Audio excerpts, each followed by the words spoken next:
ఏమైపోతుందంట? క్షీణించిపోతుంది. ఎంత అంటే ఎలాంటి బలవంతుడైనా సరే, ప్రేమటువంటి దేవుని బిడ్డలారా, మనందరికీ తెలుసు సింహము చాలా బలంగా ఉండదు. సింహము యవనంలో ఉన్నప్పుడంట ఒక్క పంజాతో ఏం చేయగలదు? ఎంత పెద్ద ఎత్తులు కావచ్చు, దేనిని కావచ్చు, ఏం చేస్తుంది? పడేస్తుంది అంతే. కానీ అదే సింహము కొంచెం వయసు మళ్ళినప్పుడు ఏమైపోద్ది? తన గుంపు నుండి బయటికి వెళ్ళిపోయి ఎక్కడో మూలన ఉంటుంది. ఆ టైంలో ఏమొస్తాయి?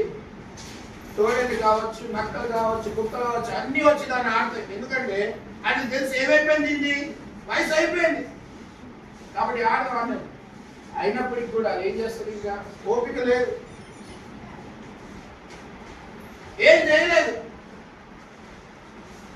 అలాంటి పరిస్థితులు అది అంత ఘోరమైనటువంటి నరకంతో అంటే యాతనతో అది ఏం చేస్తుంది?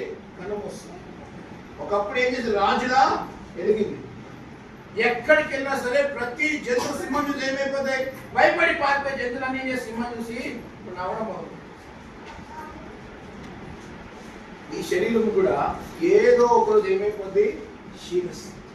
ఏదో ఒక రోజు ఏమైపోద్ది? సన్నగిల్లిపోద్ది, మొత్తం నాశనం అయిపోద్ది. కానీ దేవుని యొక్క వాక్య రోజు మీతో మాట్లాడుతుంది ఏంటంటే, అలాంటి సమయము రాకమునిపే, అలాంటి దుర్దినాన్ని జీవితంలో రాకమునిపే